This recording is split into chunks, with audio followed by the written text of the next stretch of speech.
ఏంట్రా తొన్న మేము నువ్వుకి ఇష్టమే రిటర్న్ ఇచ్చేది. తొన్నకి 4 రోజులు అయ్యింది. సరేనా? పెద్ద దొర ఇస్తాను దొర. పిల్లల్ని స్కూల్కి పంపించాను దొర. వాళ్ళు చదువు అయిపోగానే మీ డబ్బులు మీకు ఇస్తాను దొర. నా కాడ ఇప్పుడు బొత్తిగా లేవు దొర. అయ్యా దొర, బానిచేద్దు దొర.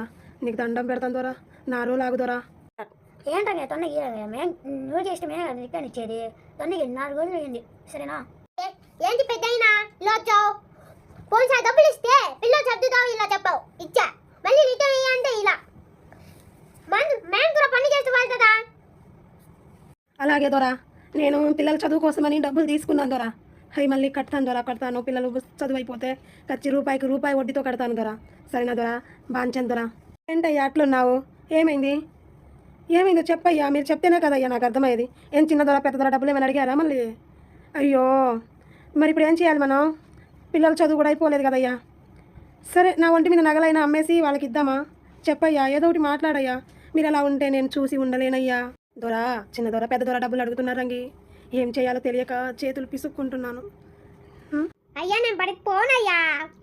నచ్చే పోను, లేకపోతే డబ్బులు ఇస్తా. బడికి పోరా నా కొడక. వీడు బడికి పోనంటున్నాడు ఏంది రంగి. నేనేం చేయాలి? ఆ దొరలకి డబ్బులు కట్టుకోలేను. ఈ పిల్లడు బడికి పోనంటున్నాడయ్యా. నువ్వు ఎంత తెలిసినా కానీ వాడు పోవట్లేదు. నేనేం చేయాలి? నాకే అర్థం అవట్లేదు.